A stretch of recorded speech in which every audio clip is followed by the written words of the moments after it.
I forgot my. There's one of those for your records. I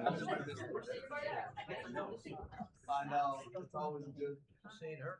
Pull up some Google Maps for us. I'm sorry, I missed it.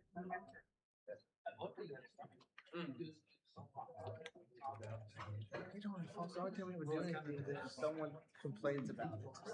Like, that's what I'm looking, you don't go out and it's streets. If it's this child pocket, someone just blames the pocket there all day, that pisses the shop or the hospital. You can make it child pocket, actually it is two pocket. Yeah, these are all like. So that one makes.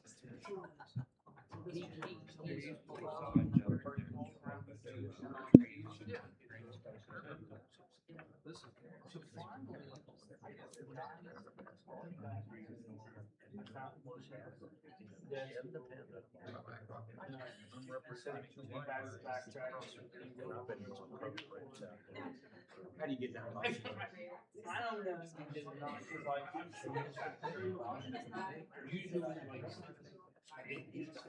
You hit a rock. Here's our new building. Visual now.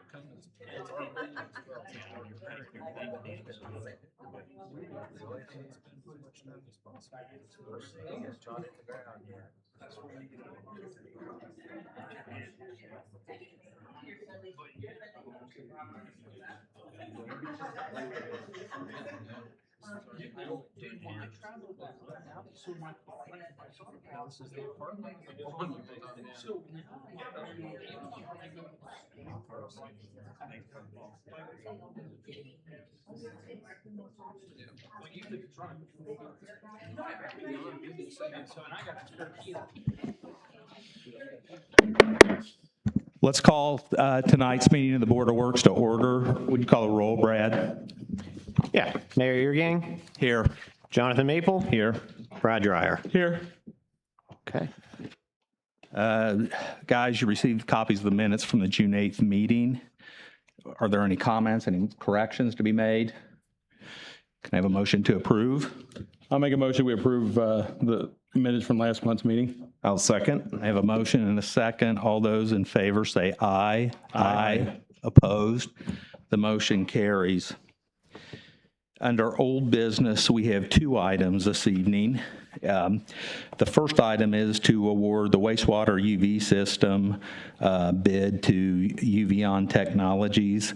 You'll recall in May, we received a bid to update the ultraviolet treatment system at the plant.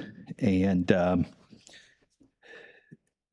it had been bid originally, and it came in at $750,000. We put it back out for bids, and we got the Uvion bid at $163 and some change. Uvion was familiar with our system. They already do maintenance work on it. It's been reviewed by the engineer, and it's been reviewed by council. We just need a motion to approve this bid and award the bid to Uvion Technologies. Do you have any questions on that? No. Could I have a motion? I'll make a motion to approve the bid as presented. I'll second the motion. We have a motion and a second. All those in favor of approving the Uvion Technology bid, say aye. Aye. Aye. Opposed? That motion carries. The next item of new business, and this was one that had been delayed a couple of times, and this is approving, I believe it's Section 8 of Farmington subdivision. You know, over the last 2 months, we were waiting for some financials to provide the bonding on the part of the developer. We did receive that from just this last month. So we need to accept that subdivision. By doing this, the city will be taking over the maintenance of the streets and sidewalks and so forth. Which that means that everything is done. Everything's Up done. to code and everything there. All the department heads have signed off on it. Okay. So, John, do you have a comment? No, I was just going to say yes, everything's done and all the department heads signed it. So Okay. Again, this one got delayed a couple of months because we're waiting on the financials to approve that bond, and we've got it. So I just need a motion to accept Farmington Section 8 of the subdivision. I'll make a motion that we accept Section 8 for Farmington. I'll second.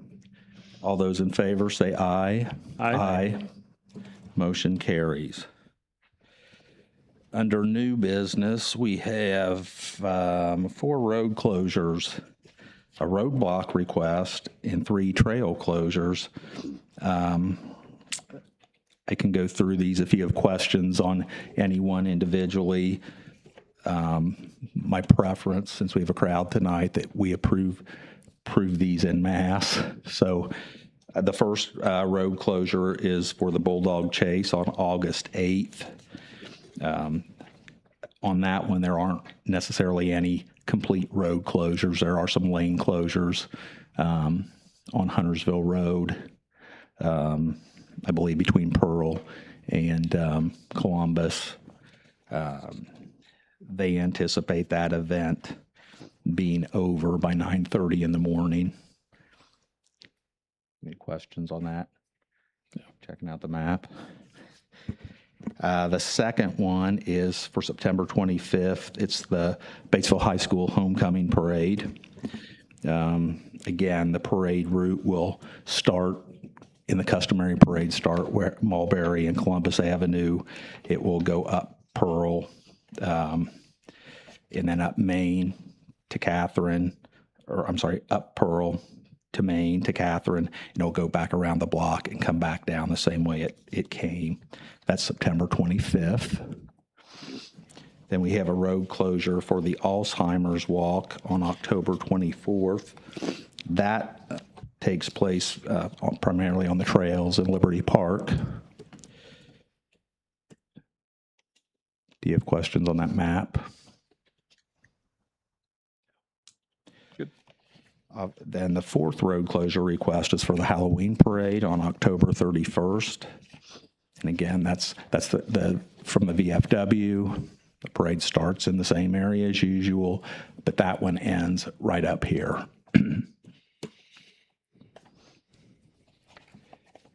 We have a roadblock request for October 10th. It's the Phi Beta Psi sorority. It's at the same location they did it last year. It's at the intersection of Pearl and Park, and it just runs for 4 hours. It's there by Langen's liquor store, that area. Questions or comments? Nope. Okay, October 3rd, we have a trail closure request, and it's for Paul's for a Purpose. That is a scholarship fundraiser, and it takes place in Broom Woods in the park. We have the same trail closure request for the Apple Fest 5K. And then the trail closure for the Turkey Trot on November 26th. Again, that's the YMCA is running both of those.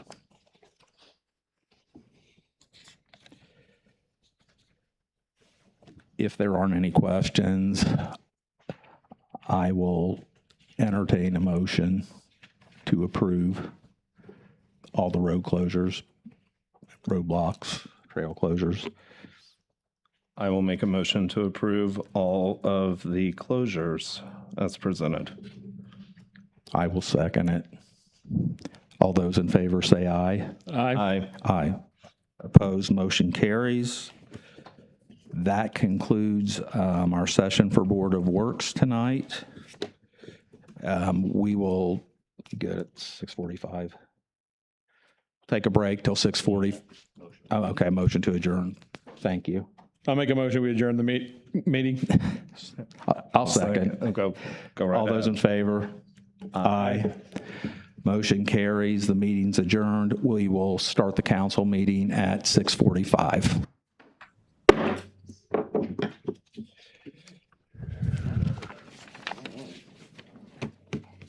Yeah, thanks.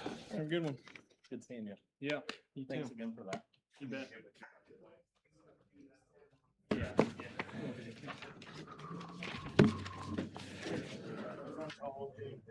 And they got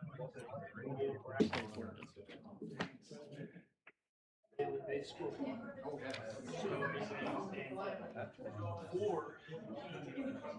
we didn't know what I was on it.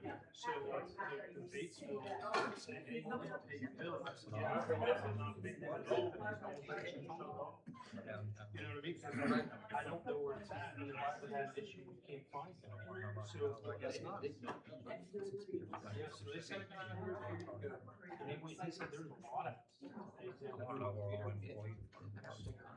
So now I'm gonna shut it off. Or you know, you know, probably. Yeah, it's pretty bad. Just turn it this way. Oh, really? Oh, I didn't know those were like that. Because I got in the shower today, and it came out the rain, and so they should have used this system. Why did you just tell us that the truck is out? Just put a big micro chop. Well, I get the lip. Yeah. Oh, just hit one mower. So I clean off that green space.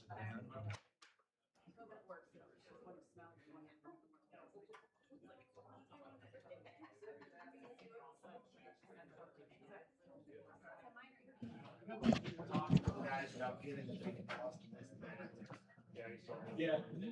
Yeah, it sounds like. Man, I am official.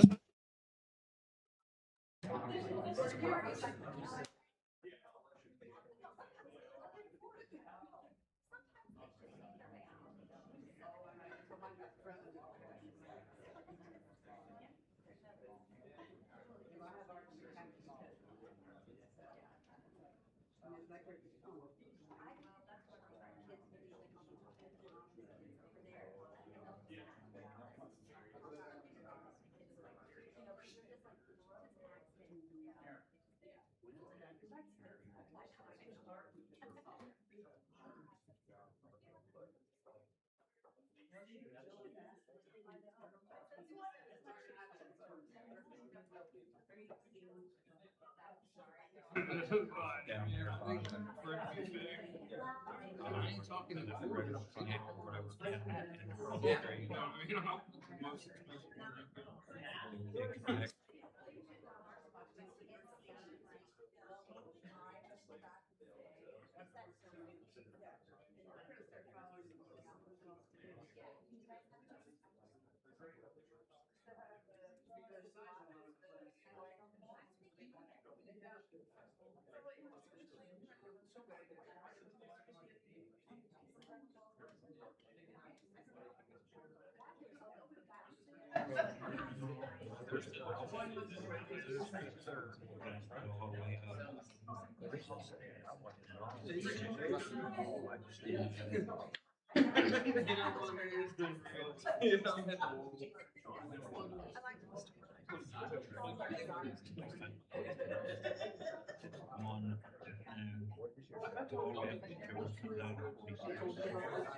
Oh, is it over at that summer?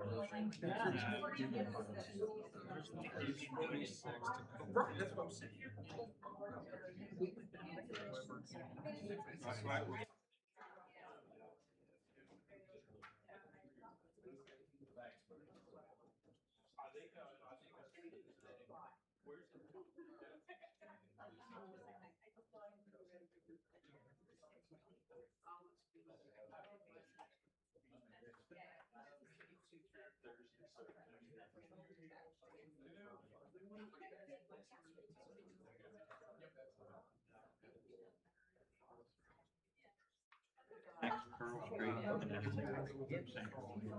There's only one address on it, I think it might be 2 houses. Yes, if I came down. Where is it? There's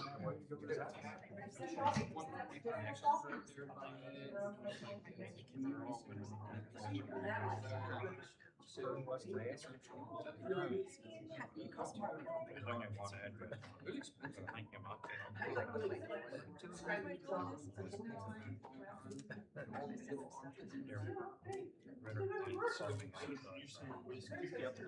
spot vacant.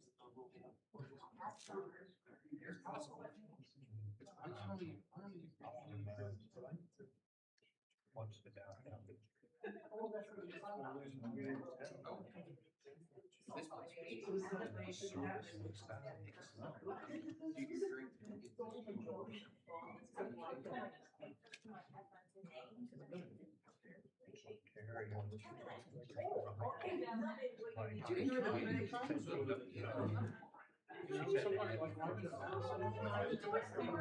Sometimes Lawrenceburg has you parking a parking is with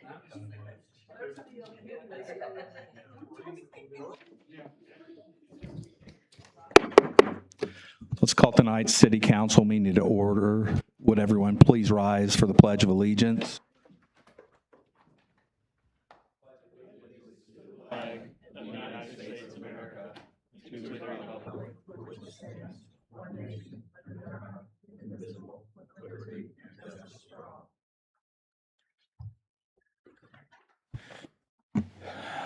Brad, could you call the roll?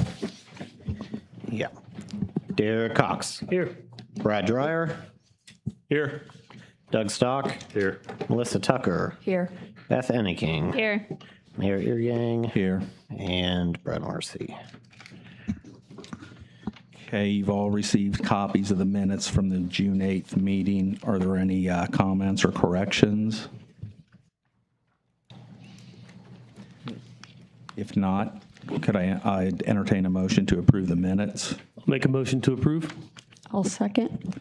Have a motion and a second. All those in favor say aye. Aye. Opposed? Motion carries. Department head reports were available at the back. We ran out of copies, so if anyone would like copies of those that didn't get any, they can go to the city site and download those. I apologize. We weren't sure how many people we would have here tonight. Did anyone have any questions or comments on any of the department head reports? Our next item up is Mayor's Youth Council. I do believe I see a Mayor's Youth Council member here. Would you like to stand and introduce yourself? Yeah. I'm Bruce. It's my second year in Mayor Youth Council, and Thank you, Bruce. We appreciate it. We have no items of old business tonight. We have a number of items of new business, and the first three on here we're going to present as one because they all pertain to the parking ordinance. That item was brought to our attention several months ago when a citizen addressed council with a request. We have been looking into that since, and that brings us to where we are tonight. I know council asked Blaine Timonera, the city attorney, to prepare an ordinance, and I'm going to ask Blaine to kind of give us a summation of what was requested and what we have before us tonight. Thank you, Mayor. Mayor Eargang's correct, and for clarification, I do know that council members have discussed with me previously, and a number of citizens have brought up parking concerns within the downtown district a number of times, and I think this is somewhat of a culmination of years and weeks and months of comments made by folks, not just pinned on one individual. And so with that being said, I want to first address the first ordinance presented to you all today, an ordinance adopting and regulating parking in the downtown district. And so scope of this is important. And Brad, I don't know if you mind pulling up the zoning map. The regulation that is provided, or the ordinance that provided, is a regulation only addressing parking within the defined downtown district. Brad pulled it up there on the screen, and for reference, it is the taupe or the brown khaki color there indicated in the middle. And so it's a fairly expansive area. here within the downtown area of Batesville. And the downtown district is defined by our zoning code. And so that is how I have built the ordinances, is that it's a regulation based upon that zoning code from a parameter perspective. The other directive within, or the regulation within the first ordinance provided to you all was a directive to regulate parking within that downtown district for a period of 2 hours from 8 a.m. until 5 p.m. only on Monday, Tuesday, Wednesday, Thursday, and or Friday. And so the regulation is not applicable to evening hours after 5, nor morning hours before 8, nor is it applicable on weekends, Saturdays and Sundays. And so from a scope delineation, that is where we are at. The second ordinance provided to you all is a amendment to adopting an amended Schedule 2 of Chapter 79. That is provided to you all because the first ordinance for reference of your consideration is a change of our default.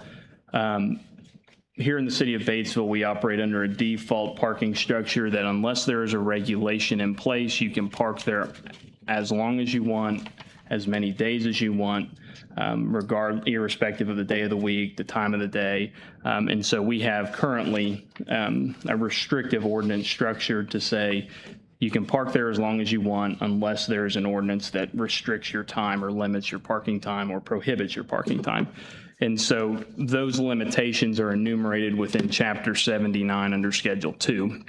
And so the second ordinance for your all's consideration is it's an amendment, candidly, of parking Schedule 2 of Chapter 79, which is limited parking.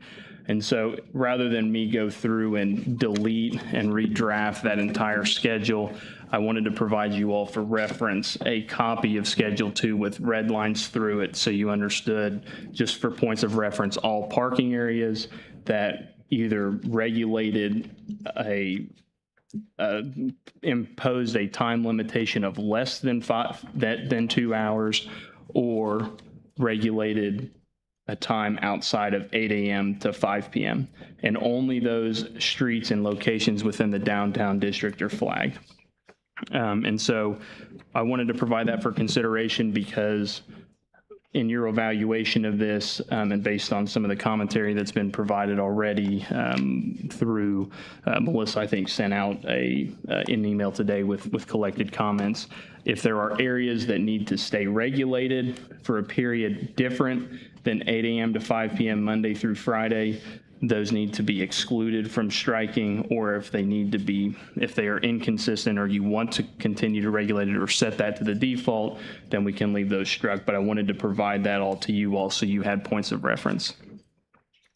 The third ordinance provided for you all for consideration is an ordinance amending required parking signage. And so currently our ordinance provides that we cannot enforce a parking limitation unless there is signage posted as arranged for by the Common Council of the City of Batesville. And so unless there's a sign there, Chief Manis and his department cannot issue citations, or they can issue citations, but Judge Jenner Org should throw them out when it comes to a trial of those tickets. And I have a question. Certainly. We're talking about signage. So does it require a sign on? Does it require a sign on each block?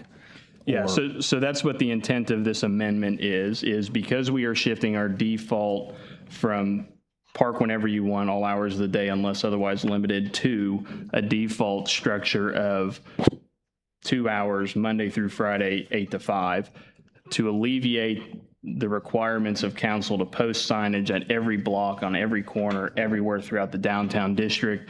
I have drafted an amendment for your all's consideration that says the city can enforce that even though signage is not posted, because that is now our default.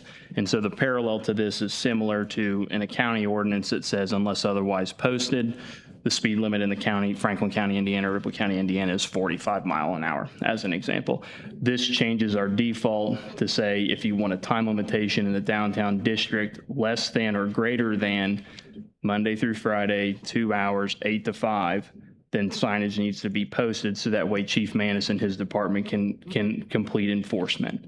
But otherwise, in the downtown district, the citizens of Batesville are deemed to be notified by the publication of the ordinance that this is what our downtown district parking regulation is. And so those are the first 3 ordinances for your consideration. Brad does have the zoning map up. He also has a Google Maps version. If you have questions as far as locations, things of specificity, Brad can navigate around those for points of reference, things of that nature. So, council, if you have any questions, otherwise I will turn it over to you all for discussion on those. I just think it's it's important. So when we had the issue brought to our attention, and council talked about making changes, when I went up and looked around the downtown area, there's different time parking across the street next to each other. And my only goal with this was to create something that's uniform for the downtown area. And certainly, we don't want to take anything away from retailers, keeping people from parking there. And so, after talking with council, we felt that a 2-hour time limit was fairly reasonable from 8 to 5. Now, I know there's like Blaine said, there's going to be some issues here and there that we might have to adjust to, but it gives everybody in that area the same thing across the board, and that's really what we're trying to do. Now, from an enforcement perspective, I guess that I would ask the person that's had a parking ticket the last 20 years come up and speak, and I think it'll give you. It's not something we want to start writing tickets for, but it also gives our police chief something that he can use if we have to. If we can't resolve it like grown adults about where people are parking, how long they're parking, this gives us something to do for an enforcement. But it's certainly not the first thing we're wanting to do is enforce this.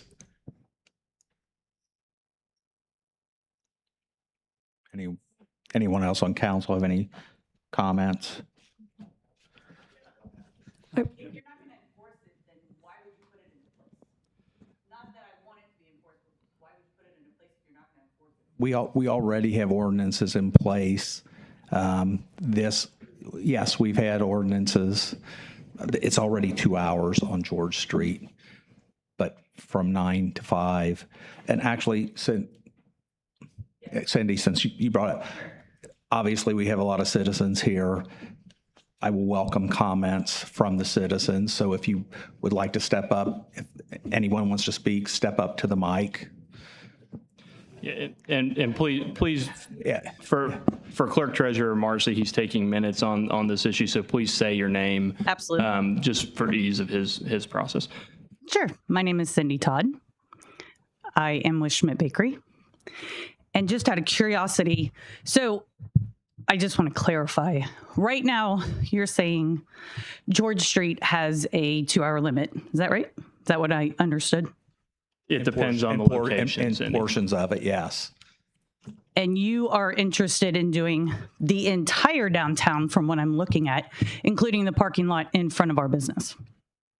So the rate, and I apologize, Cindy. No, you're good. I Great. appreciate the delineation. So the ordinance is drafted to address only on-street parking at this point in time. Yeah. So it doesn't include the parking lot, even though that is in the gray area or the tan area that you are showing in that picture. Yeah, and I apologize. I should have included that clarification in my explanation of the ordinance. So it is on. You re-clarify that, what it actually entails.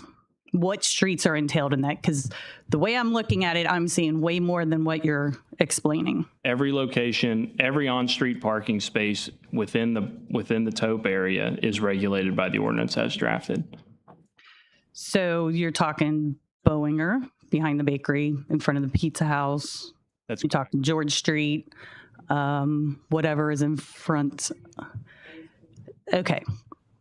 So I guess what I would like to address is there are certain times of the year when people come into Batesville, and it may not be a Monday through Friday case, but for this particular event, I'm going to say it's on a Friday, and they have to park on the street because there's nowhere else to park. And they might be waiting in line for a couple hours. And that's a little concerning to me because It happens every year. I'm sorry? Yeah, I mean, it's something that occurs. So now I'm going to tell these people that are coming in to support our business or any other business for that matter, that no longer can you park in the same spot and walk to every business because there's a 2-hour parking limit. And that does affect, yeah, I understand some limitations on some of the streets. There are certain areas that don't have a lot of parking. So I do see the constraints, aka like in front of the Historical Society, there's not a lot of parking immediately in front of that building, but there is parking within less than a block that they can reach out to. And I guess I'm concerned that if you start implementing a 2-hour in there, when does it become in the parking lot as well? And is this specifically addressing other things, not necessarily about the street parking? Like, is there other things that have been considered into this decision? Thank you for your comments. And I just want to make it perfectly clear. No action is being taken on this tonight. This is a first reading, so that's why we want your comments, and so we can consider them, or so council can consider them. Okay. But And Cindy, to your question about how far does things go, ultimately that's a decision of council, just as this regulation is.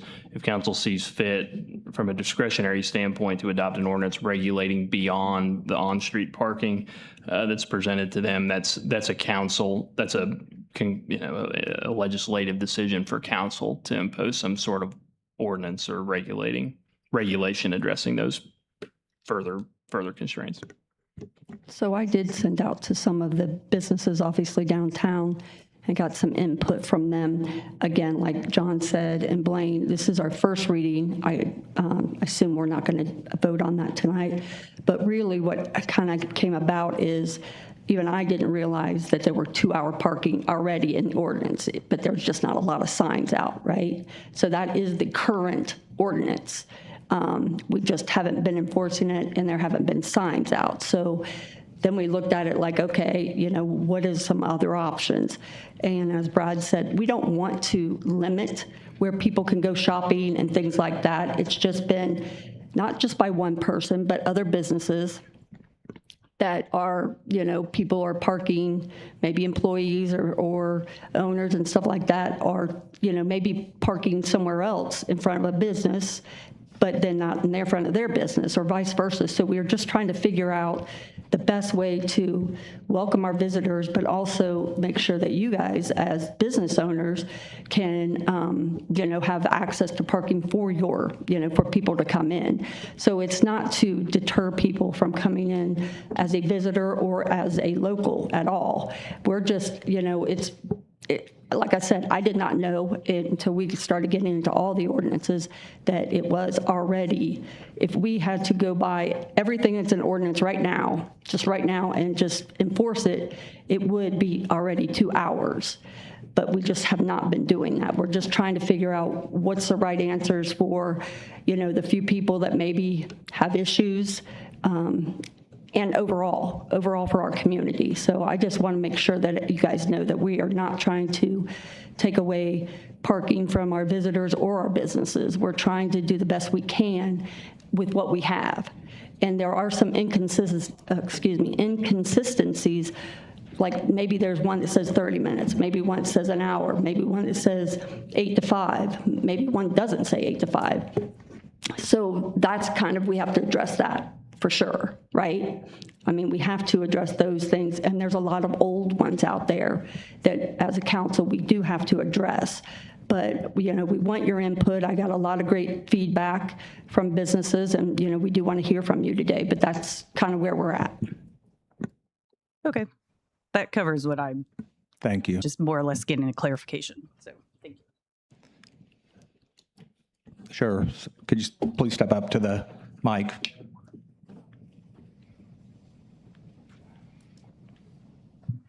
First of all, thank you, Mayor, for allowing me here. My name's Ernesto. I own the beer house at the Sherman. I am new to Batesville. And first of all, what a great town. I love this town. Business has been good. We're picking up. So far, we've had a great amount of support from the community.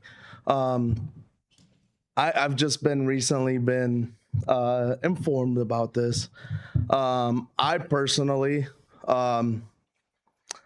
love that we have the streets full of cars. I could tell you when I was opening this place, there were many days that it was just a ghost town, and I was afraid. I was afraid to open a business where there were no cars on a Friday, Saturday night in downtown. Now I love seeing the cars, and I do agree with this this issue that we're having, I guess, for parking. But it's also good. I believe it's a good sign for downtown businesses. We are getting people in. We are getting more people interested. Now, one thing, the reason I'm here is I am concerned about some 30-minute parkings that I see on George Street.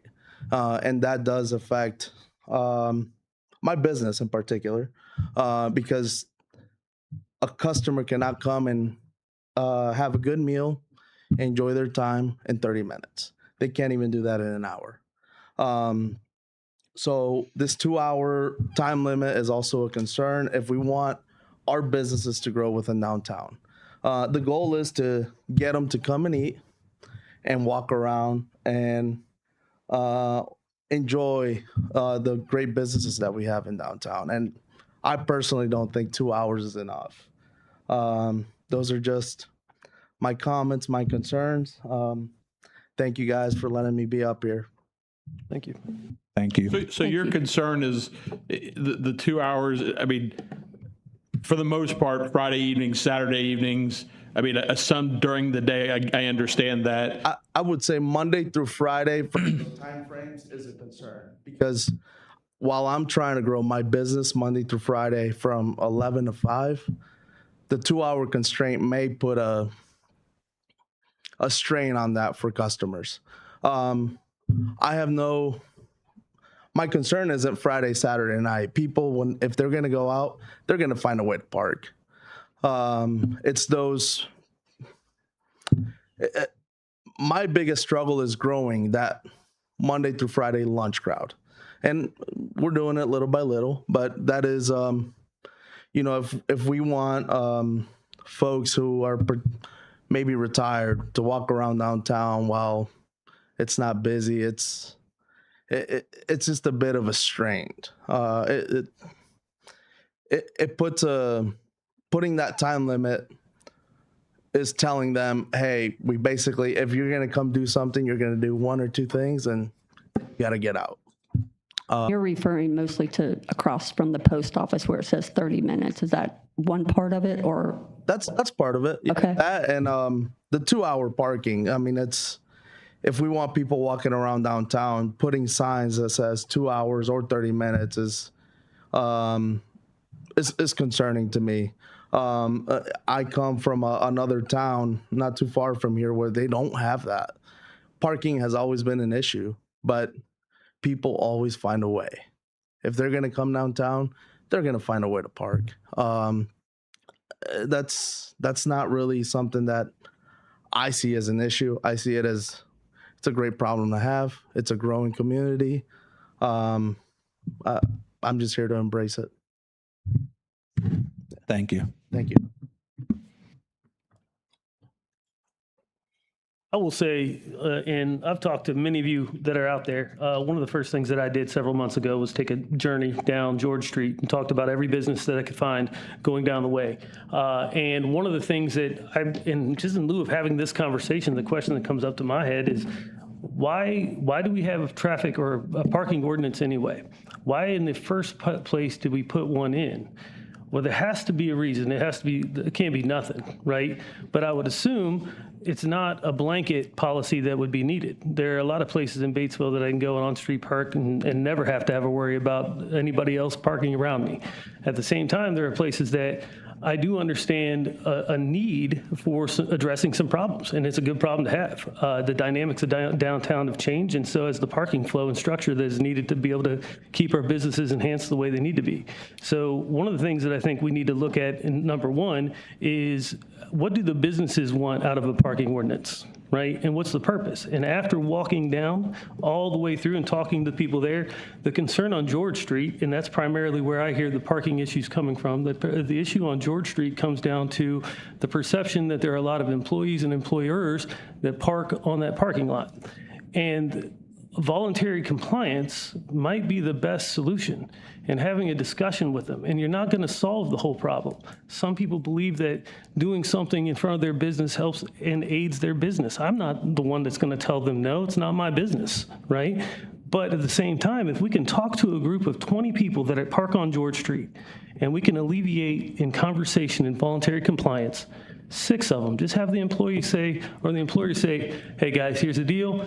We got a lot of issues that are going on with parking, and we want to make it as accommodating for the people that are coming into Batesville as possible. Please, we have public parking here and here. If you could have your employees park in those places as a reminder. And I know, because I've taught, you can talk to a room of 100 people and 95 of them will listen. And you'll still spend the rest of your day ticked off about the 5. You solved the problem. So it's not an ordinance, it's an update that we need. There are places in Batesville that are going to be dynamically different. I understand how in front of the post office is going to be impacted differently than in front of Ison's Family Pizza. It's going to be a different dynamic, but there's where I think a blanket, as we go through this, becomes a knee-jerk reaction to problems that need used with a scalpel to figure out. Batesville's a unique town. We're going to have all kinds of people, and having someone come into downtown Batesville and spend 4.5 hours is a blessing every single time. But we also need to understand as we grow that with that growth, there's going to come some inconveniences with us. And we're going to have to find things to relocate and do things that may not be what we want.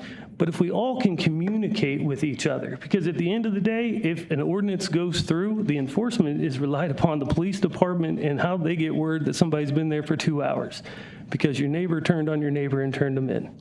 And there is no success in that as a city of Batesville. So I think we need to look at things from a surgical standpoint, take in the concept that we have an ordinance, and that's the thing that I think has been misconstrued. I didn't know it existed 4 months ago. All of a sudden, after I started talking to everybody going through, signs came up and said, well, apparently we do have an ordinance already. So making sure that we understand what ordinances are out there and then fixing the ones to make it better. Because if you're restricting parking at 7 p.m. in Batesville, Indiana on any street in town, you're probably not doing the best for the business side of the downtown Batesville. That's all I'll say. Thank you. Ed. My name's Ed Hogue. I've heard a lot of concerns about the enforcement about the 2-hour window. And as you had just said, it sounds like there's a lot of people who weren't aware, like I was not aware. It might be helpful for this discussion if you could put up the ordinance that was redlined out to show the different variations.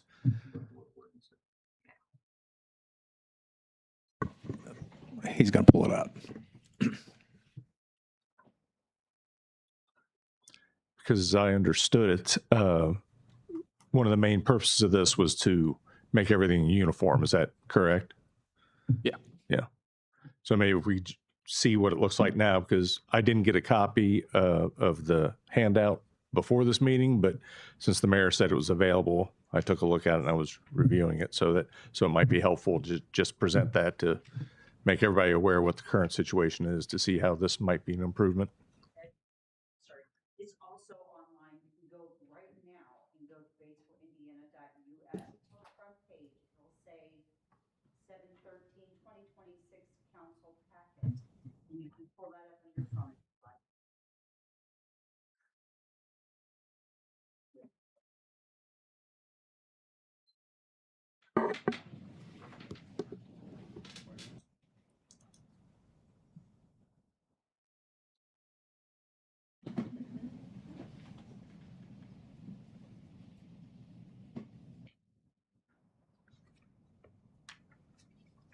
So this is a multi-page document. This is Schedule 2. If you go to the code book, it's Chapter 79 under Title 7, which is our traffic code. This is available on the Batesville, Indiana website. And so as you go through here, I do not have the red line version pulled up or accessible, but as you go through here, you can see a number, here's all your George Street regulations through this section. Right now, I will tell you it takes some visual acumen to know east, when it refers to north, south, east, west, east 1/4 block, commencing 1/4 block to 1/2 block, things of that nature. So Current, yes. this is your current ordinances. It does include the city parking lot for your record. It does, It correct. does. But that's not what they're looking at changing. But it's already in place. If it's That's already correct. in place, then that's a totally different conversation. So in some of these things, and I will say this, like, I think it's interesting when we look at the times, because they vary so much between it's at 5 and at 6, so I can understand the desire for some consistency in some of those things that you go in there. But to your point, some of these are old ordinances. I didn't know a lot of these existed until a couple months ago when they came to me too. But the idea of the parking lot was passed way before my time, and I've been here for 15 years, right? So I don't know why they put them in and when they put them in, but it is at some point. The dates are out there. Oh, dates are. Yeah, if you look at the ordinance number, you can see how many different changes were added in there. Some of them been started in there since 1980, it looks 1980. like. Yeah.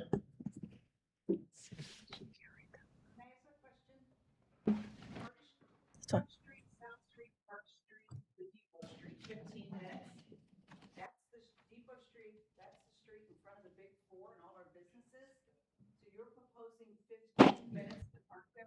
That's the ordinance now. That's the existing We're trying to give you an extra hour and 45 minutes.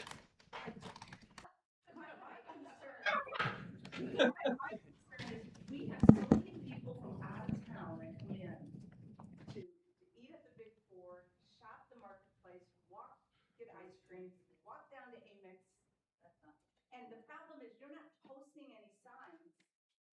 I don't even know what our ordinance is. How are these people gonna know what the ordinance is? And on Eastern Avenue, everybody from Little Charlie's parks in my parking lot, where I have big events and I have people, customers coming and going. So now if you're gonna tell everybody, oh, it's only 2 hours, my concern is that gonna increase the parking in my lot? And then what happens when the Children's Museum opens, who doesn't have a parking lot, right? Where are these people gonna park, who are probably gonna be a lot of tourists coming in, who don't know our ordinances? And if it's a 2-hour limit, God forbid, somebody complains and the police doing their jobs, they give them a ticket. This does not make sense to me. So Mary Ellen, sorry, that's why we were showing you this right now. That's what's current, and we didn't know all of these things too. So we're trying to figure out, to update. I'm just saying, it's, It was obviously back in the day, there must have been some reason for something. And Right Mary now, Ellen, we just- haven't, we Mary have Ellen, just for- ordinances, I apologize. Right now, we have ordinance on the books that we do not enforce, that we didn't know were on there. It's like having, you can't, I read this a long time when I was in high school, rules that are on the books. You can't park a horse on Main Street in Batesville or whatever kind of thing. Those old things that are on there, again, like you're saying, Batesville has changed since our parking ordinances have been passed. It doesn't mean that we need a blanket one. It means that we need to relook at where we're at and talk to the business people that are there, because they're the ones that we want to conduct all the clientele for. This is a solution without a problem in a lot of ways. We got issues and concerns through growth that we need to address. That's the issue, not whether or not I can prevent and give somebody coming from outside of Batesville that's coming into town a ticket and a welcome to Batesville. That's not going to be what's going to benefit. And the as town. we well know, that hasn't been the case. Yeah, and that is, and I don't think we're looking to. I don't think And we're not looking to do that, but Yeah. we, So what can we do that helps businesses, that allows our law enforcement the ability to uphold the law, that doesn't deteriorate business activity in Batesville? I didn't even see what the problem was. So I'm not sure why we're doing this. And you said people are gonna say, agreed. But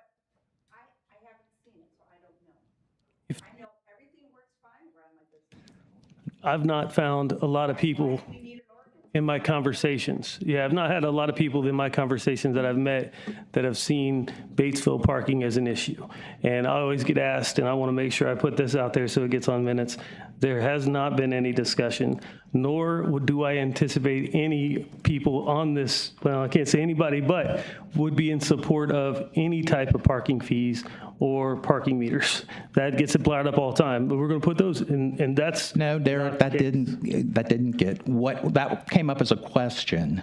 And it was misconstrued. Agree, and that's why I I'm asked that So first to night, I said, how would everybody feel about this? To readdress what you said, John, and that's exactly what I'm saying, there is no desire for parking fees, correct? There sure wasn't that night. I asked the general public how they felt about it, and it was crickets, so there we go. Again, I think it's all been a learning process for us, but we're not trying to create new ordinances. We're just trying to clarify, quite frankly. We didn't know it as much as you guys didn't know it, but the fact of the matter is, where you guys were at, it sounds like it's 15-minute parking. So we're trying to, by making it 2 hours, again, maybe that's not the best. I don't know. We could continue to talk about it. We just want to do something that's uniform. Maybe not. I don't know. Maybe we don't. But again, for those people, the one or two or others that complain that, they can't get people to park somewhere else, this is for you. I mean, you guys have all said it's not a problem for you. Somebody came to us and said it's a problem for them. So that's what we're trying to address. And Mary Ellen, just for clarification, the stretch on Depot Street between Pearl and South Street is 2 hours, 8 to 5. Just for clarification, I know I had Brad pull that up there on the second page, or the first page there. So just, again, for points of reference. The 15-minute section, I will tell you, is impractical because I believe that is on Pearl Street on the south side. So on-street parking on Pearl, which obviously we know has never been practical for obvious reasons. So, okay. I'm going to, Trisha's at the mic, so I'm going to ask her to go ahead, Trisha. Thank you. Hi, I'm Trisha Fossbender. I own Candyland Creations and more. I'm on Main Street. Also, some of you might have known, I've been involved with the city chamber, but before opening my candy store, actually, I was involved in a redevelopment parking project in a different state in Illinois. But what we found out from a lot of data, and we reached out to a lot of Midwest communities that were 10,000 and less, that it's rarely a 2-hour parking does not help. It's really, the problem is really communication within your downtown with your businesses, and just parking management. I mean, if we just literally like you said, I think Derek said it well, just finding out, I guarantee, and he probably doesn't know, I know some of his staff are parking on the street. He probably is not aware that there is literally public parking a block away. So I just think that if we just literally had a steering committee or a person in charge of when we get a new business in town, just, obviously welcome and say, hey, by the way, we have these parking lots. There's no wayfinding signs either.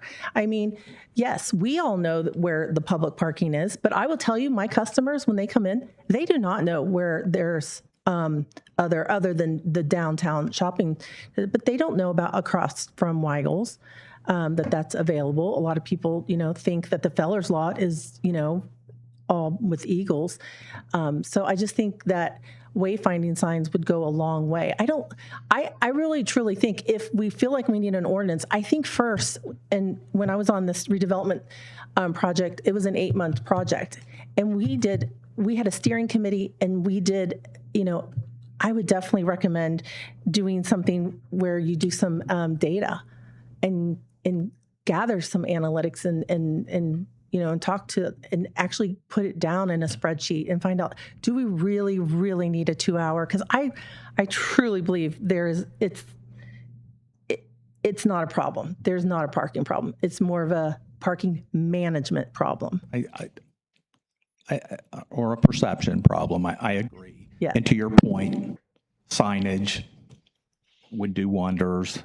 To Derek's point, addressing it surgically, in my mind, by location.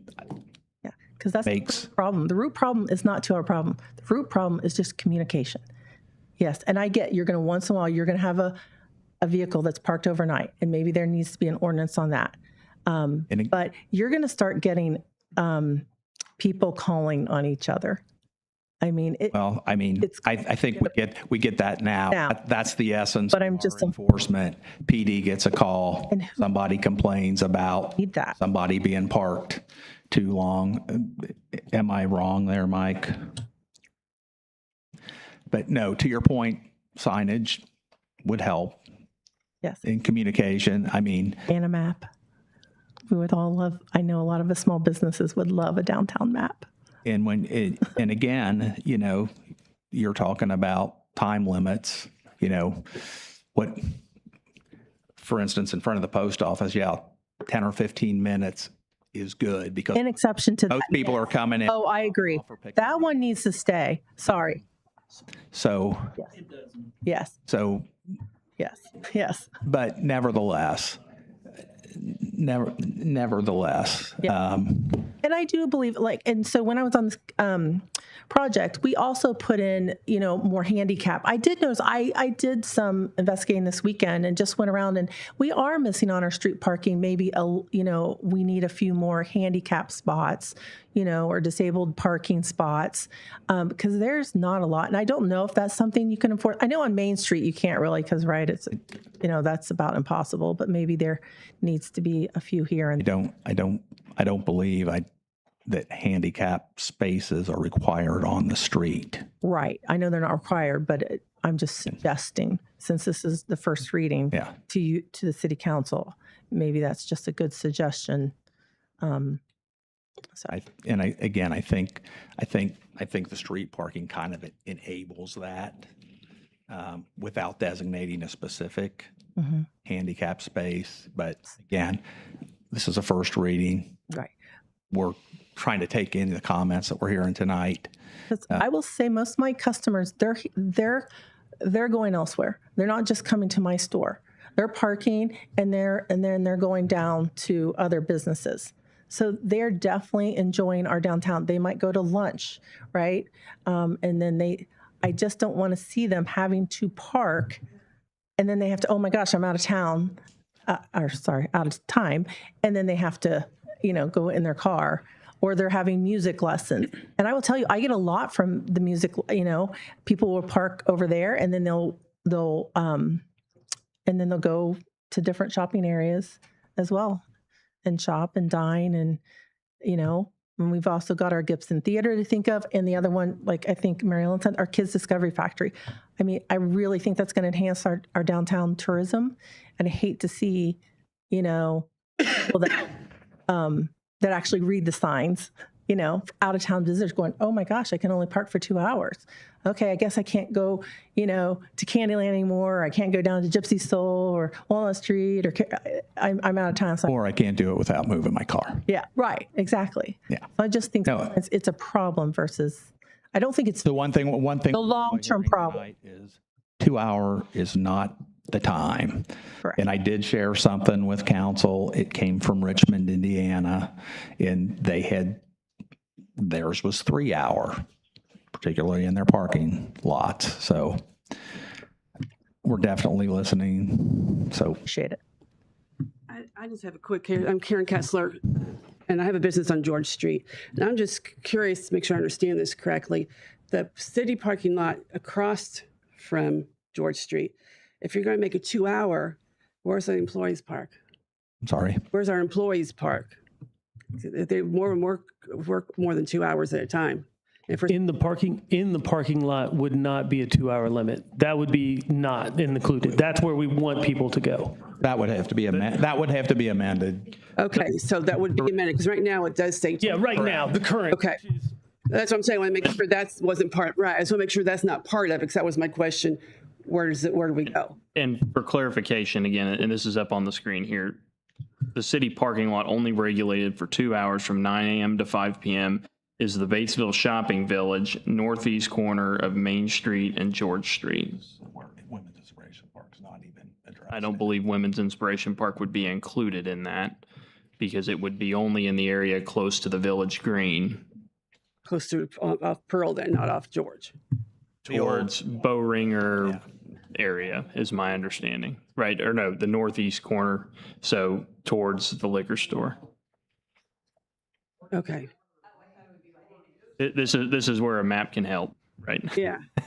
Because I mean, like people would start at Amex and they go down George Street. They come to Walnut Street, Variety Store. We got 3 stores inside there. You know, by the time they do that, get their coffee, visit there, it's time for lunch. Then they hit Ison's. I mean, people can visit the whole downtown. So the Batesville Shopping Village, so all the parking there between 5th or across the street from the Pizza House, that's all currently 2 hours. Okay. 9 a.m. to 5 p.m., including the in front of the Batesville Liquor Store. And then as I interpret this ordinance, the northeast corner of Main Street and George Street. So at the intersection of Main Street and George Street down at Amex Well, the northeast corner, which would be towards, as I interpret it, would be towards the laundromat, Langen's Meats. What's up the other way? Like across from Amex Well. That parking lot between Tech and George Street. Is that? I don't see an ordinance where that parking lot would be regulated. Okay. That's what I thought. It would be across. Yeah, right there. Yeah. No, because the northeast, and this on the screen that we're looking at, it would be north is up and then east is to the right. I think they're talking about the one right across from Amex. Between Total Tech. That's what it's referencing. Are they wanting to do an ordinance on that, make that part of the 2 hour as well? That's what I'm trying to find out. Because I don't think that would work well. Employees park there. Thank you. Thanks, Karen.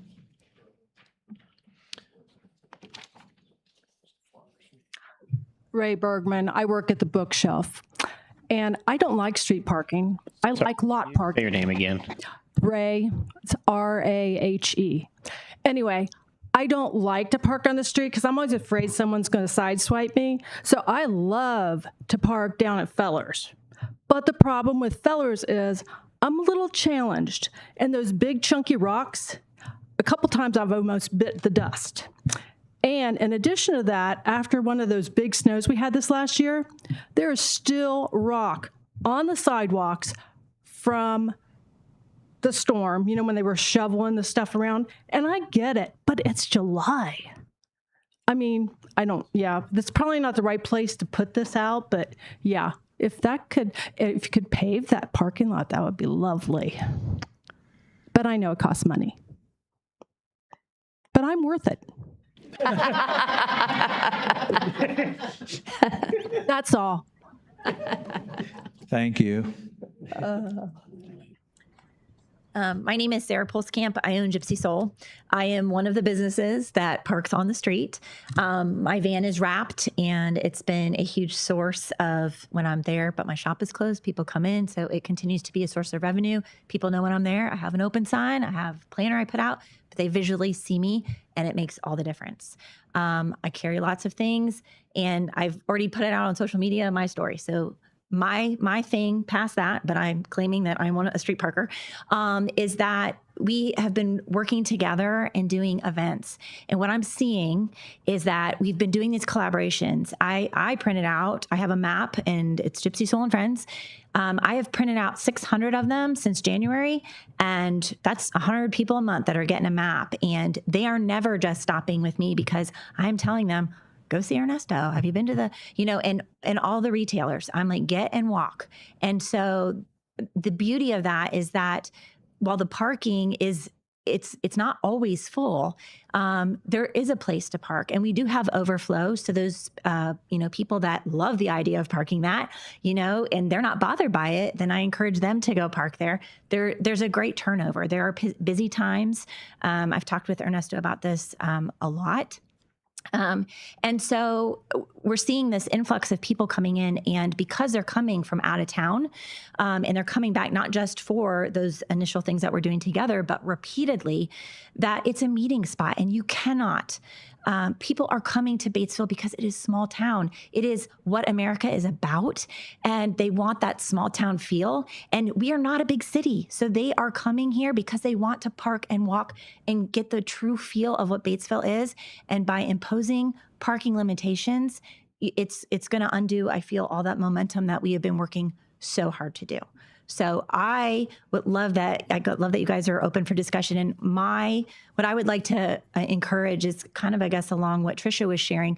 Can we get a group of people together and have business owners, law enforcement, people with the, that do the community, Main Street, have a bunch of people come together and figure out what that looks like together instead of, all due respect, you guys making the decisions. Like, let's bring you guys and all of us together and have a talk, and not maybe in this forum, but actually like sit down and discuss it. So that's what I would love to see happen. Thank you. Thank you. Hi. I'm Mason Enneking. I'm a law student, and I've lived in Batesville all my life. And like Ernesto said earlier, that sometimes going around Batesville, it can kind of look like a ghost town. And what makes your town look even more like a ghost town? Empty parking lots. And I think what this street parking ordinance is aiming to encourage is more parking in the city's parking lots, which I think is a great thing. We have so many of them.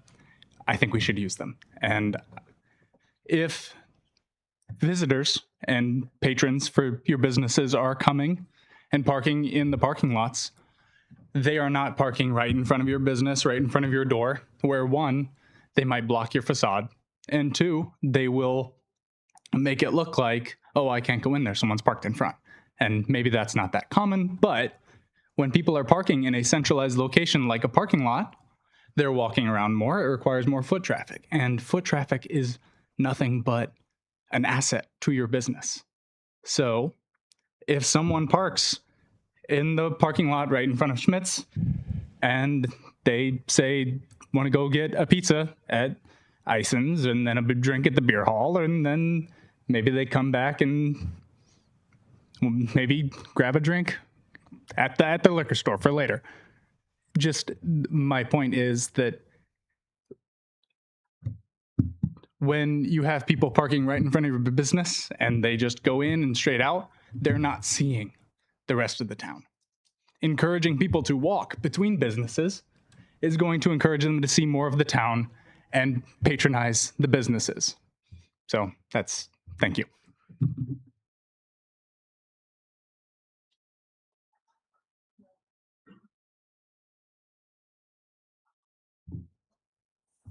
My name's Bruce Rippey, and my question for council is, when you did the redevelopment plan for the last redevelopment plan, was a study not done of parking to determine how many parking spaces there are currently in the downtown? When we did this in 2010, I think at the time, and I think Dave Raver was involved in this, there was like 1,500 or 1,600 downtown parking spaces when they went through and counted it. And when you look at what's happened in the downtown, I'm at a complete loss as to where this whole discussion is coming from, because at that time you had the training center full of people every day. The Sherman was operating fully at that point. And so at the end of the day, I'm not understanding why all of a sudden we have this rush to try to do something about a problem that doesn't even exist. And is there any data that really shows what the problem truly is, or are we just kind of chasing a few complaints about it? And my final comment is, if you think about what's happened in the downtown in the last year between the construction of the library project, the construction of the Children's Museum, what we're doing in Depot Square too, there's on any given day, there's probably 35 or 40 people working in our building. We try to provide parking for them, and we've opened access to parking lots on South Street, but I cannot tell you where all those people definitively park. But you can drive by the building and see there's a ton of traffic that's parked there, and you can also see traffic that's parked over by the Children's Museum now. And again, is this a temporary problem, or is this a real problem that needs all of this discussion?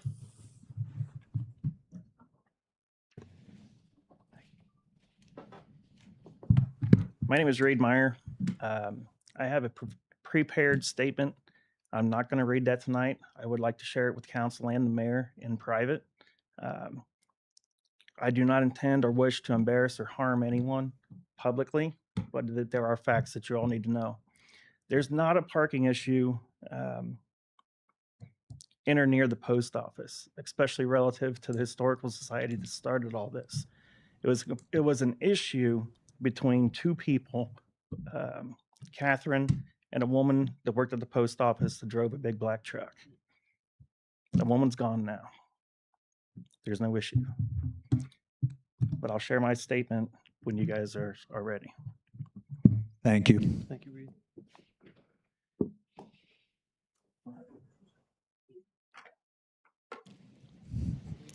Anyone else? I think this is great. We appreciate all the feedback. Again, we took a shot at it. I think we missed a little bit. I'll be the first to admit that. But it's great feedback, and I hope and pray that we continue to have these kind of discussions for a lot of other things that, quite frankly, to me seem like growing pains, which is a good thing. So, yeah, we certainly value feedback, and we can take it from there and hopefully make some educated decisions, thoughts. Maybe, like you said, some group gatherings to help come to a good conclusion for this. Everybody was able to find a parking spot tonight, though, right? We're all good? All good tonight? Oh, well, touche. Okay. Got one more down there. Oh, okay. Yes, sir.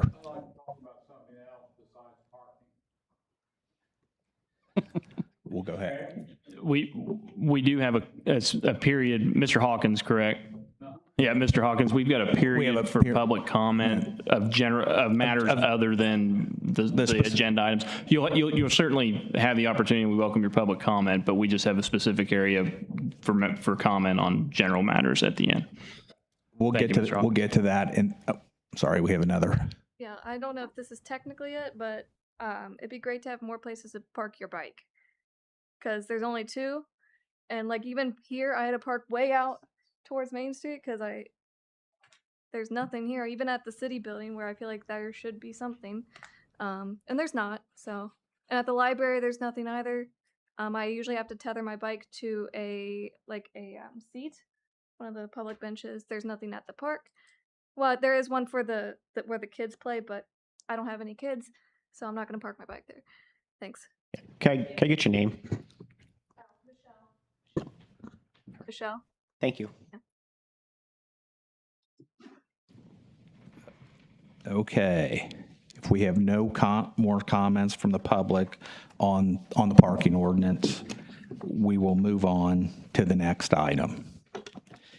The next item is a first reading of an ordinance regarding ACH payments and fees. I'm going to ask Brad to speak on that. Yeah, this is just for credit card fees, actually. So water and gas, everybody can pay their water and gas bill via credit card or ACH. Currently, ACH payments are free.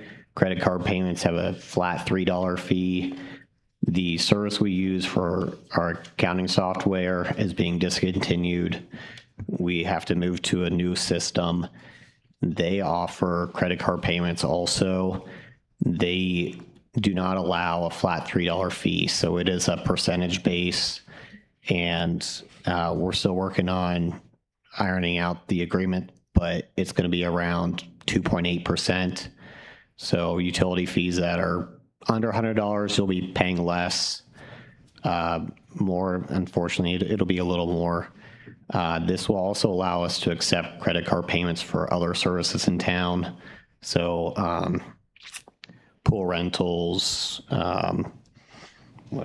pavilions, and permits, we'll be able to collect payments for those also. But the new service, and actually none of the services allow a flat credit card fee. So even with this new service, ACH payments will continue to be free, no charge, and you'll still be able to bring in checks, no charge as well. So members of council, the ordinance that's been provided to you all is an ordinance that's drafted to be flexible, that whatever those fees may be, depending on the provider or the service credit card processor, that our departments and utilities will be able to pass that fee directly on to the consumers using those credit card or debit card payments, whichever may be. And so I did speak with Beth before tonight. She had some questions. I think she's dealing with some of this stuff at her full-time job. And so there is some additional language that she asked to be added that may or may not expand, just because terminology on these things can be skewed or viewed in a different form or fashion. And so, Beth, I don't know if you want to touch base on those. I had just raised the question that there's federal regulations around credit card fees in states, that we just make sure that we account for that in the ordinance. And so again, there's no additional fees in addition to what we are being charged, but the ordinance allows for vertical or downward movement, upwards or downwards, depending on what the credit card processor charges or bills the utility or department running the credit. So I'm certain there's a number of business owners out here that can educate us on that a little bit here. I'm sure you all have dealing with that.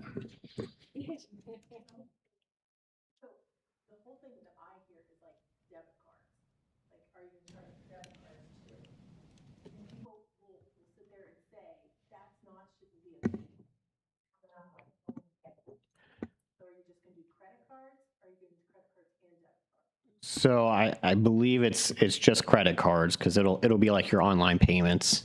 Yeah, because a debit card is just like an ACH withdrawal, because it's taken right out of your account right there, isn't it? It's not. Really? So is there a fee? Do you pay a fee for a debit card as well now? You cannot charge the state of Indiana for a debit card. You cannot. Right. So when you go to make your payment, you'll choose an e-check or an ACH credit, which that's a free service that we don't charge the customers. It's just the credit card fee, which is on top of that. So. We use Square and QuickBooks Online, and those services know the difference between a debit card and a credit card. So it's automatically calculates the fee and passes it. Right. So that's what this. So our accounting system is regulated by the state. So there's only 3 we're allowed to use. Like QuickBooks is not one of them, incredibly. But yeah. So this is one that it's for municipalities. Yeah. And this is a first reading. We're not addressing this tonight. For instance, the language, Beth, that you brought up, we could add that if need be and still bring it for a second reading. Correct. Which will occur next month. All right, I will move on to the next item, and this is a first reading of the ordinance to amend our stormwater user fees. In 2005, Batesville passed a stormwater user fee to try to create some funds to maintain our stormwater infrastructure. In 2015, that ordinance was amended, and it did increase the fees. It increased the fee from $2 for a private residence to $3.50 per month. Excuse me. That fee has not been addressed since 2015. So we are presenting an ordinance to council for their consideration. Again, this is just a first reading, and the request is to increase the fee from $3.50 a month on residential properties to $7 per month. Commercials would raise to $21.02 a month. It's the same percentage increase. And industrial properties would increase to $42 a month. Over the last several years, we've been confronted with some pretty major stormwater projects that have not been completed. We have some other projects pending. I don't know, John, if you want to comment on any of those. We did just have a study done to do some GIS work to identify where stormwater infrastructure was, because it was not even a known factor in this community where all of our stormwater infrastructure was. John, do you have any? Yeah, I know just the short time I've been here, one of the things I've noticed, we have several stormwater pipes that are just underneath buildings, and they're not in good shape, and at some point we got to address them. Like, because when those fail, you're talking about whole buildings having issues. There's other ones I know that are undersized, and we need to, people complain every time it rains, backs up, because the pipe's half the size it needs to be. And Well, and then part of the problem is too, we don't even know the sizes of some of the pipe. Well, we don't. All of them. Yeah. But we do have a pretty significant one that we're facing that's probably going to be $750,000 on near the new hospital. The reality is at this point, based on what our stormwater fees are, they generate roughly $200,000 a year, $50,000 of which is already committed to paying a bond on an old project. So I am asking council to entertain this increase in the stormwater fees to help us address these.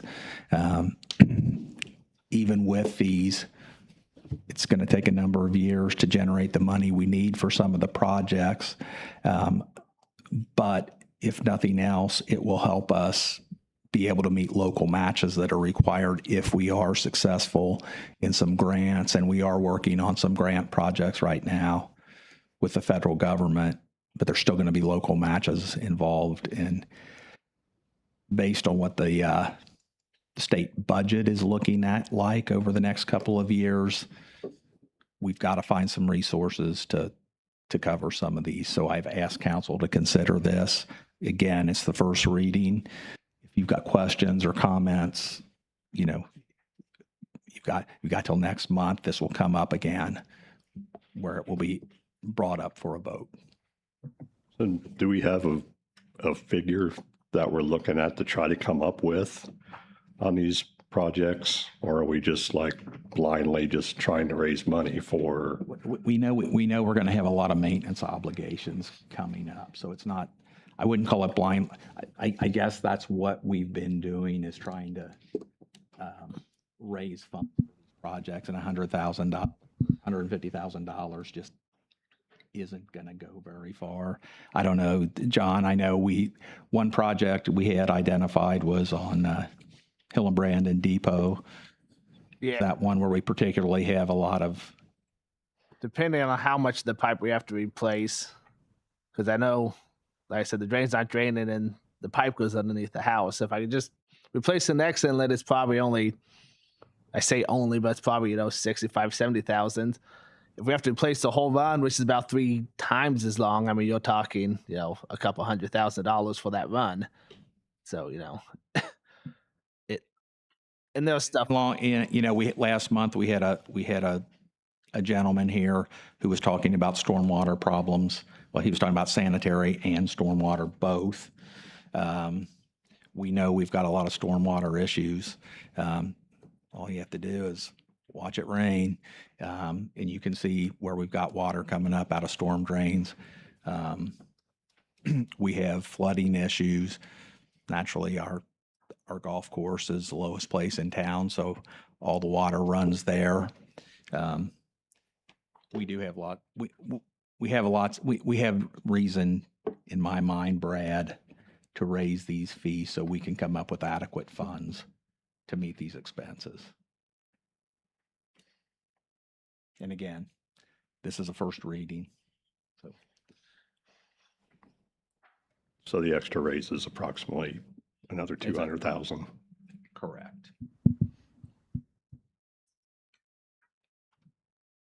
That would be based on It would basically double what we're collecting right at this point.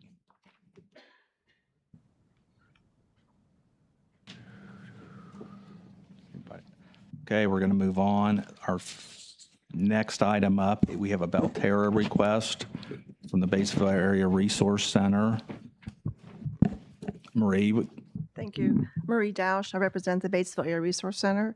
Thank you for reviewing the information in your packet. We've come to the place where we need to replace the front part of a roof. It's very old, very aged. It's leaking, and we've been seeking funds for that. The impact of the center to the community is pretty huge. A lot of people come through it. There's over 1,000 people a year that just come and use the services just from this Ripley County, Batesville area, and over 2,500 from the other extended counties. So it's an important asset to the community. I'm sure when they're here, they might stop other places too. But we're just asking for the assistance to fund the roof. Can't hear you very well, sorry. I'm sorry. Sorry. It's on, I think. At least I can't. Yeah, you gotta get like an inch away. I don't want it in my mouth. I have a. So should I start over? You're good. Or you got the packet in the information in your packet. So do you have any questions from that? So can you talk to me about some of the other sources of funding that you've looked at? I know you talked about the Ripley County Community Foundation. Can you talk to me about some of the funding that you've sought Yes. on top of? Because I believe the request is for $33,000 some, correct? Yes, we did apply the Rising Sun Regional Foundation, and in discussion with them, I met with the board, and they've kind of reprioritized some of their efforts and the amounts they're giving, and so they did deny funding this go around for us. And then the Ripley County, I have to reapply for that one there. What about the other towns and cities in Ripley County? So you mentioned a number, and I don't, off the top of my head, I don't see it, but so the total number that's served, we have no way of knowing specifics as far as Batesville, Osgood, or Sales. Have we talked to those towns to try to get some money from them as well? I don't know. I mean, the individual organizations in there don't keep that detail of a record for whatever reason. No, I'm saying, you mentioned that. What I'm saying is, have you guys presented the same thing to these other towns who we serve? No, sir, we haven't. It would be like for Sales. Yes, yeah. The rural. Yeah, because we're serving all these families. Correct. In Ripley County, which encompasses, all those other towns. Have they offered to help with any of this at all? I have not reached out and applied to them. That can be done. Yes.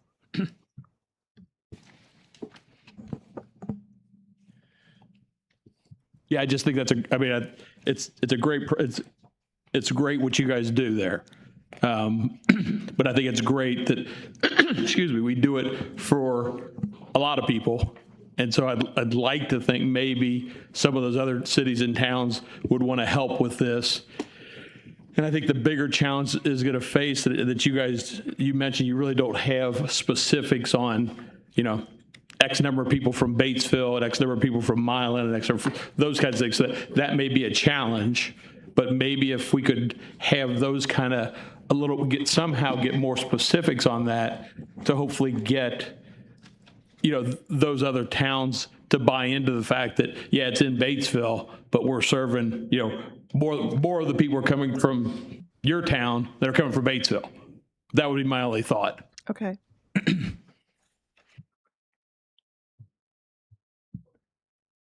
How much do we have in the Belterra account right now, roughly? So the available that hasn't been awarded yet, we have 78,887. Brett, I like what you're saying as far as reaching out to the other cities, but I also think that we have to keep in mind that this is in our city and it does help provide services, but also structurally having something sound and looks good is important as well. So I would be inclined to make a motion to award some of the funds. I don't know if 33,000 is the right number, or if we consider looking at what maybe some of the other communities in total would be willing to support as well, and then look at a number after that time. And other council members have any thoughts on that? What is your time frame for improvement? Do you know? Do you have a time frame, a stop clock that's ticking, or? We would like to get it done soon because we've had torrential rains and there is some leakage in the front part. There's an active leak right now, correct? I mean, it's. Yes, there is active leaks. And there's a lot of wood that's been rotting over time, so. And the structure of the flat roof that was there, that material has long outlasted. It's just rotting away. I think there's also an opportunity with the Batesville Area Resource Center to look into some potential private donors that are some people that might be able to alleviate some of that cost. I'm inclined with Beth. I like the idea of being able to give something towards it and then see if we can't find some private donors. I'll make some contacts out. The Resource Center is someplace that's vital to Batesville. And I know I'd love to ask, Sunman or somebody else to chip in, but in all honesty, they ain't chipping in for people that are going to come to Batesville. Because even if they don't, they're still going to come to Batesville. Our facility just runs dry. So it's something that I definitely have a passion about, and I'd reach out to see if we can't alleviate some of the funding causes from Belterra, from the private side. But I'd be in favor of supporting a $15,000 contribution. Is that a motion? I'll make that motion. I'll second that motion. Okay, we have a motion and a second to appropriate $15,000 worth of Belterra funds to be used toward the roof replacement. I think there would be, I think there's some expectation to reach out to some of the other communities, Marie, and I think it would be fair to say, reach out to them, say Batesville's committed $15,000, can you help? And that may be a real impetus. Yeah, I mean, I think the fact that if we provide something, it might serve as an impetus to the other communities to help out. So we have a motion and a second. So for clarification, Derek, is it your motion to pledge $15,000 or to award $15,000? What do you mean? Good question. Let me step back for a second. So you have some problems that you need to deal with right now. Right now. With the roof, yes. Yeah. And it looks like the roof here is 29,000. Is that what I'm reading? Or 27,000 too? There's also some expense to lift the HVAC. The AC has to come up. Would $15,000 alleviate the immediate needs? It will help get started, yes. But all that's going to do is patch it, and then we're going to start over again. Yeah. I mean, I would be opposed to a patching. I mean, No. trying to figure something out that's a finished project as opposed to if we give them 15, they're going to use that. It's going to be used to patch it. I don't think that's what we want that 15 for. We want the 15 to go towards the whole thing. We cannot patch. It needs to be. Right. And so I know that. So yeah. So if we I would be okay with pledging it based on you guys gathering the other money. I guess would be my thought. I don't know what you guys think of that. Would that be okay to do it that way? I feel like it should be a little bit more, only from other Belterra funds that we have given out for other things. And the situation they're in, and I don't understand exactly, but like one community, one family, they have to try to get grants. Or the food pantry, they have to try to get. So you're individually, really, for the overall building, I don't know how that works because every one of them in there are trying to apply. So the kids discovery, but the kids closet. Love closet. Yeah. So yeah. And they're already trying to get grants to even be able to run. So I'm not for sure how grants go with them all trying to get grants and then trying to get an overall for the building. And I look at, like I said, I look at the cost here, and it looks like to get it fixed, if there's current leaks, we're just putting a Band-Aid on $15,000. I think if we look at past things that we've given in Belterra, myself, I would have given the whole amount. I'll rescind my motion. I'll ask for a full. Yeah, no, if you want to make the motion, but yeah, I'll rescind it, and I'll make a request for the full amount to be served towards the Batesville Area Resource Center to alleviate the issue. That's what I'm making a motion for. Yes. I'll make that motion. Second. I'll second. I already did. Oh, sorry. I did. I did first. I thought he did second. Sorry. I was doing first. You were doing second. I didn't hear a second. Okay. Okay, we have a motion and a second to award $33,000. Was it an award or a pledge? It's an award. That is an award. Okay. That is an award. To award $33,000 to Bark to repair the roof on that, replace the roof on their building. All those in favor say aye. Aye. Opposed? No. The motion carries 4-1. Thank you Congratulations. very much. Thank you. Next item up, going to try to speed things along. I think my city attorney needs to get out of town tonight. Clerk Treasurer's report, Brad. Yep, so you received these earlier.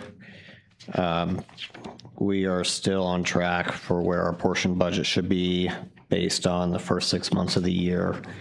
A little bit ahead in some areas, behind a few others. Supplies were behind, but we made our beginning of the year chemicals purchase for the pool, and we paid all of our liability insurance, which is a big chunk that all comes out at the beginning of the year as well. But overall, we're well on track for staying within our budget for the year. So, any questions? All right. Again, my office is down the hallway if you guys want to chat and go over stuff. All right. Thank you, Brad. We do need a motion to approve the claims tonight.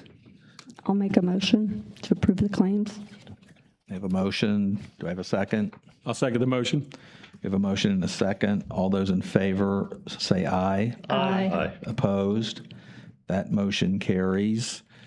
I am going to give you a really quick mayor's report, a little on construction updates. They are getting ready to do new walls and railing on the I-74 overpass in the next few weeks. It will require some lane closures, and we appreciate patience while the state does their installation of the ironclad Batesville signs on both the east and west sides of the overpass. Our Parks Department is currently working on a 5-year master plan and seeking community input. If you have not already done so, residents are encouraged to visit the city website at www.batesvilleindiana.us to complete the community survey or the park survey for that plan, or there are paper copies available in the lobby of the Memorial Building. The Batesville Main Street Food Truck Festival will be held this Thursday, July 16th from 4 p.m. to 9 p.m. at Inspiration Park. We do have some new vendors this year. I do not have their names, but you can check out the Main Street Facebook page or log on to batesvillemainstreet.org. There will be live music at that event provided by the Brothers McGee. You can join us for National Night Out at Liberty Park on Wednesday, August 5th at 5:30 to 7:30 p.m. That's presented by our Batesville Police and our Batesville Fire and Rescue, as well as the Coalition for Drug-Free Batesville. It's a free community event that offers food and games and fun. I don't know if Brian will. Usually they let kids spray hoses and so on and so forth. There will also be a drug take back offered at that event. So if you have old prescription drugs to dispose of, that will be available at that event. I'm going to abbreviate this one. Batesville Main Street's annual Tap and Chisel Craft Brew and Spirits Fest will be held August 15th. This is the third year for that, and the event is getting bigger and better than ever. We've got 25 different breweries and distilleries and wineries this year that will offer over 100 different varieties of beer, spirits, and wine. There are roughly 40 VIP tickets available, and you can get those if you go to Indiana on Tap. If you're a VIP ticket holder, you get in an hour early, and to start your sampling of beverages a little bit earlier. The full event is open to all. You do have to have a ticket and a wristband in order to do any tastings. Tim Volz, Dan Goodapple, and Marissa Follenkamp will all be providing music at that event. Again, I want to take an opportunity. I think we've done this a number of times, but I truly want to thank everyone who volunteered to help organize, who participated, businesses and individuals who provided financial support to our 4th of July events and parade. I've heard a lot of positive comments. So again, I appreciate everyone's help with that. Amy Lunsford is here tonight. Amy was our Main Street director. I think it's been published. Amy is our new economic development coordinator for the city of Batesville. Today was her first day. So we welcome Amy to her new role. If you have a chance to talk with her, please congratulate her. If you've got questions on economic development, grill her, because we're throwing her right into the wolf's den. Now, the gentleman over here, if you would like to address us with an issue, now is the time. I'm sorry? Yeah, Andrew. We'll bring you a mic.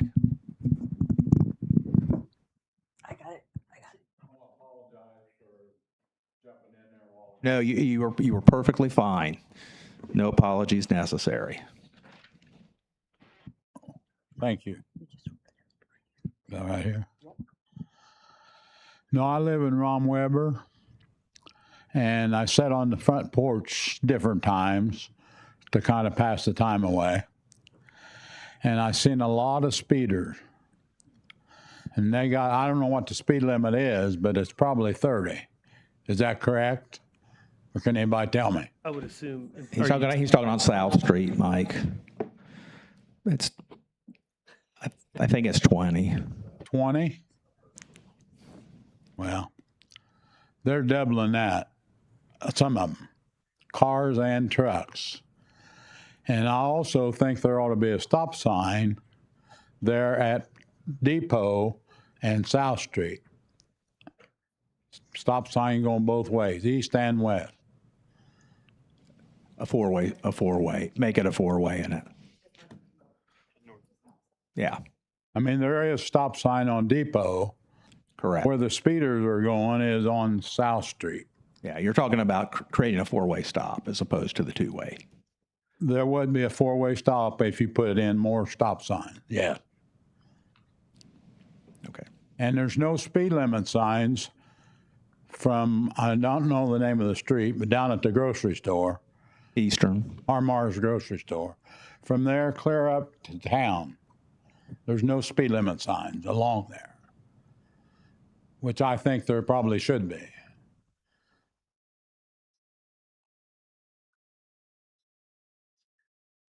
That's correct. So we have a default ordinance, Mr. Hawkins, and I'd have to pull that from our traffic schedule, but there's a default ordinance that if there's no stop sign or no speed limit sign posted, it is at a specific, it's set at a default rate. Now, Chief Manis may know that off the top of his head, but okay, that was my assumption as well. We believe it's 20 mile an hour if there's no speed limit sign posted. That's the default for the city of Batesville. Oh, that's just should be understood then? Is that what you're saying? Correct. Yes, sir, Mr. Hawkins. Well, they're going a lot faster than that. A lot of them. So. Understood. Would you like to, just for kicks, set up our sign and get some data on that to start out?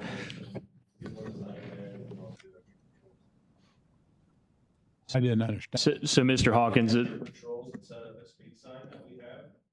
It'll actually read and it collects data for us to be able to be specific on our patrolling so that we don't sit there at all hours of the day. Anytime there's a high increase in speeders, we can sit in that area. So we can put that there and gather information on when to specifically sit there and address the issues. Okay. Sounds good. And then again, council will address the issue with the four-way stop. Okay. Well, that's what I was wanting to, that's why I came. Okay. Well, there's a lot of other people that feel the same way I do that live at Rom Weber, because we have a lot of them crossing South Street and some of them going down the other direction toward the ice cream place. And there's also a lot of people coming across to go to the ice cream place. And I mean, if you got somebody coming along there 40, 50 mile an hour, it's going to be tough to get stopped if there's adults and kids coming across the street. It's noted. I hear that about lots of streets and lots of intersections. So I agree with him. I think there's a huge speeding problem in town. Again, down where I live by the Park Avenue, Eastern, Central, Western, I get complaints all the time. And it's looking at the police blotter from last month. Is that accurate that there was only like 2 speeding tickets given out last month? I don't know how many tickets were given out, but I know the ticket activity in this community is much higher than it's ever been. I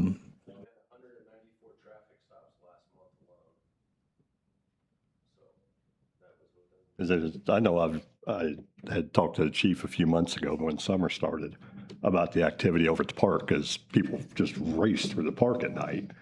And don't really see a whole lot of police activity over there at night.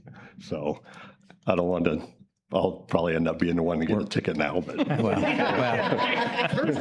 The reality is, the issue's all over town.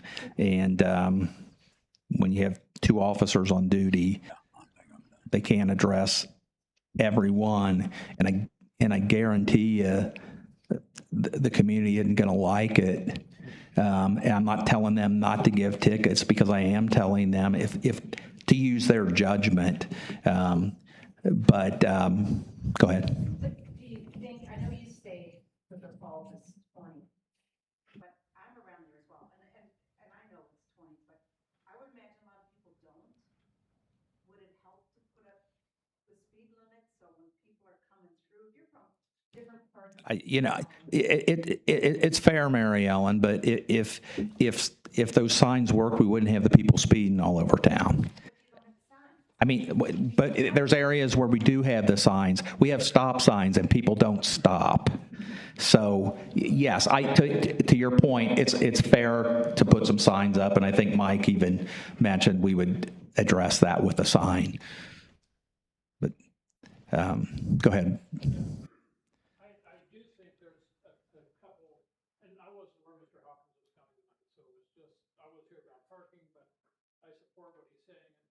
A little more context on this, again, when we did Ron River Flats, and John, you were here when we did that, the discussion with Dave Raver on was to put a stop sign at that corner. And at the time, the city was trying to reduce the number of stop signs in town because there were too many, right? And so they were like, okay, well, we'll put a crosswalk there so people will slow down. Well, obviously that's not happening. And then it went to, we'll put one of those flashing lights like you've got in front of Pilgrim's dock area, and over by the Y on 129, we'll do one of those. Well, that never happened. I think this is changing again in the next 3 months, and it may be a reason to reconsider the position about the stop sign, and that is you're going to have 30 more cars parking on South Street here in the next, in November, when Pico Square 2 is done. Are you talking actually parked on the street or parked in the lot? In the lot. Okay. They're going to be exiting out onto South Street, and they can park on South Street in front of those houses. Mm-hmm. Cars are zipping by there. Somebody's going to get into a car accident. We have had other near misses right in that vicinity with residents that have mobility issues. So I would suggest there might be an opportunity to reconsider this based on the additional traffic that's going to be coming from that parking lot. Again, it's duly noted, and that's why I said that's something that needs to come before council to make that recommendation for that 4-way stop at that location. So, thank you. And Bruce, since you just spoke, I did pull up the downtown development plan. It accounted for 480 on-street parking spaces within the study area, and then between the 2 lots of the Village Green and towards Amex, there, the northeast corner of Main and George. There, I was mistaken. There was 250 plus parking spaces in that area.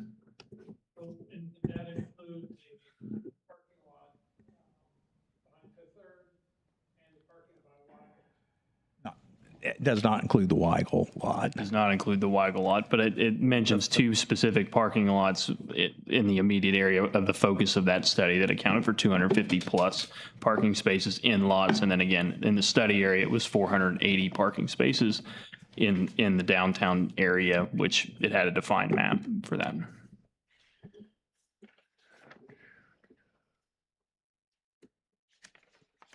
All right.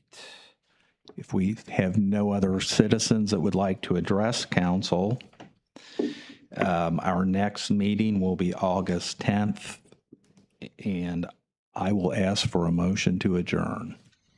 I'll make a motion to adjourn the meeting. I'll second. I have a motion and a second. All those in favor say aye. Aye. Opposed?